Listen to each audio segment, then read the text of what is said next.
Madam, ಈ ಬಂಜೆತನದಲ್ಲಿನ ಸೋಂಕು ಮತ್ತೆ ಕ್ಷಯ ರೋಗ ಹೀಗಂದ್ರೆ ಏನು? ಮೊದಲಿಗೆ ವಿಚಾರಕ್ಕೆ ಸಂಬಂಧಪಟ್ಟ ಹಾಗೆ ತಿಳಿಸ್ಕೊಡೋದಾದ್ರೆ. ಅಂದರೆ ಗರ್ಭಕೋಶ ಮತ್ತು ಗರ್ಭನಾಳ ಅದರಲ್ಲಿ ಸೋಂಕಾದರೆ, ಇನ್ಫೆಕ್ಷನ್ ಆದರೆ ಮುಂದೆ ಅದು ತೊಂದರೆ ಆಗ್ಬೋದು, ಮಕ್ಕಳಾಗೋದ್ರಲ್ಲಿ ತೊಂದರೆ ಆಗ್ಬೋದು, ಪ್ಲಸ್ ಅವ್ರಿಗೆ ಜೀವನ ಪರ್ಯಂತ ನೋವು ಆ ಥರ ಏನಾದರೂ ತೊಂದರೆಗಳಿರ್ಬೋದು. ಅದಕ್ಕೆ ತುಂಬ ಇಂಪಾರ್ಟೆಂಟ್ ಆಗುತ್ತೆ. ಹಾಗೆ ನಮ್ಮ ದೇಶದಲ್ಲಿ ಟ್ಯೂಬರ್ಕ್ಯುಲೋಸಿಸ್ ಅಂದರೆ ಕ್ಷಯ ಬಹಳ ಕಾಮನ್ ಬೇರೆ ದೇಶದ ಕಂಪೇರ್ ಮಾಡಿದರೆ. ಅದಕ್ಕೆ ಈ ಸೆಗ್ಮೆಂಟಲ್ಲಿ ನಾವು ಇನ್ಫೆಕ್ಷನ್ ಮತ್ತು ಕ್ಷಯನ ತಗೊಂಡಿರೋದು. ಓಕೆ, ಮೊದಲಿಗೆ ಇನ್ಫೆಕ್ಷನ್ಸ್ ಬಗ್ಗೆ ಮಾತಾಡ್ತಾ ಹೋಗೋದಾದ್ರೆ ಯಾವೆಲ್ಲ ರೀತಿಯ ಇನ್ಫೆಕ್ಷನ್ಸ್ ಇರುತ್ತೆ, ಅದರಿಂದ ಯಾವ ರೀತಿ ಪರಿಣಾಮಗಳಾಗುತ್ತೆ ಆ ಬಗ್ಗೆ ತಿಳಿಸಿ. ಅನೇಕ ಬಾರಿ ಅಂದರೆ ಮೋಸ್ಟ್ ಆಫ್ ದ ಟೈಮ್ಸ್ ಈ ಥರ ಸೋಂಕಾಗೋದು ಅಸುರಕ್ಷಿತ ಲೈಂಗಿಕತೆಯಿಂದ, ಅಂದರೆ ಅನ್ಪ್ರೊಟೆಕ್ಟೆಡ್ ಸೆಕ್ಸ್ ಅಂತ ಒಬ್ಬರಿಂದ ಇನ್ನೊಬ್ಬರಿಗೆ ಬರುವಂಥ ಸೋಂಕುಗಳು.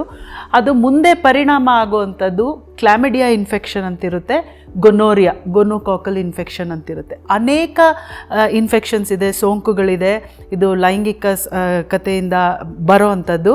But most important gonococcal and chlamydia. ಯಾಕೆ ಅಂತ ಹೇಳಿದ್ರೆ ಇದರಿಂದ ಹೆಂಗಸರಿಗೆ ತುಂಬ ತೊಂದರೆಗಳಾಗ್ತಾ ಇರುತ್ತೆ. ಹೊಟ್ಟೆ ನೋವಾಗಿರ್ಬೋದು, ಬಿಳಿಮೂಟ ಆಗಿರ್ಬೋದು, ಇರ್ರೆಗ್ಯುಲರ್ ಪೀರಿಯಡ್ಸ್ ಆಗಿರ್ಬೋದು ಆಗುತ್ತೆ.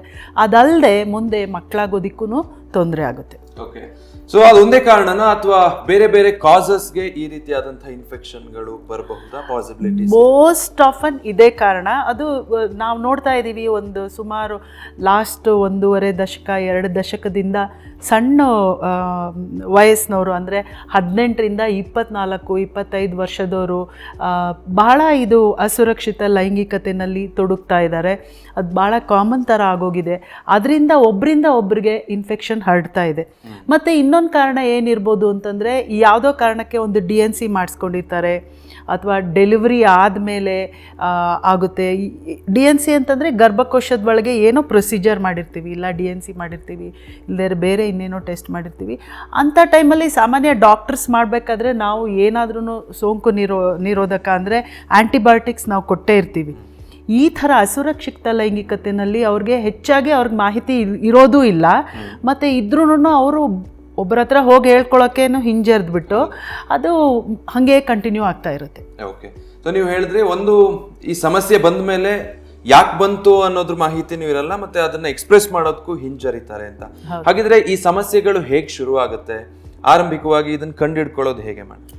ಒಂದು ಏನಂದರೆ ಹೊಟ್ಟೆ ನೋವು ಬರುತ್ತೆ ಅವ್ರಿಗೆ, ಕೆಳಗಡೆ ಹೊಟ್ಟೆ ನೋವು ಅಥವಾ ಬೆನ್ನು ನೋವು ಬರುತ್ತೆ, ಮತ್ತು ವೈಟ್ ಡಿಸ್ಚಾರ್ಜ್ ಆಗ್ತಾ ಇರುತ್ತೆ, ಬಿಳಿ ಮುಟ್ಟು ಹೋಗ್ತಾ ಇರುತ್ತೆ, ಪೀರಿಯಡ್ಸು ಇರ್ರೆಗ್ಯುಲರ್ ಆಗಿರುತ್ತೆ, ಮತ್ತು ಮೂತ್ರ ಮಾಡಬೇಕಾದ್ರೆ ಉರಿ ಆಗಿರುತ್ತೆ. ಅದು ಗಂಡಸರಲ್ಲೂ ಸಹ ಆಗಿರ್ಬೋದು. ಆವಾಗ ನಾವು ಆ ಹುಡುಗಿರನ್ನ ಇದು ಅಸುರಕ್ಷಿತ ಅಂದರೆ ಅನ್ಪ್ರೊಟೆಕ್ಟೆಡ್ ಸೆಕ್ಸ್ ಅಂದರೆ ಕಾಂಡಮ್ಸ್ ಯೂಸ್ ಮಾಡದೆ ಆ ಥರ ಏನಾದರೂ ಒಟ್ಟಿಗೆ ಇದ್ರಾ ಅಂದರೆ ಹ್ಞೂ ಅಂತ ಹೇಳಿರ್ತಾರೆ. ಆಮೇಲೆ ಮಲ್ಟಿಪಲ್ ಪಾರ್ಟ್ನರ್ಸ್ ಅದರಿಂದನೂ ಸಹ ಈ ಥರ ತೊಂದರೆಗಳಾಗುತ್ತೆ. ಅದೆಲ್ಲ ನಾವು ಭಾಳ ಈಗ 1 ವರ್ಷ 1 ದಶಕ 1.5 ದಶಕದಿಂದ ತುಂಬ ನೋಡ್ತಾ ಇದ್ದೀವಿ ಆ ಥರ ಕೇಸ್. ಓಕೆ.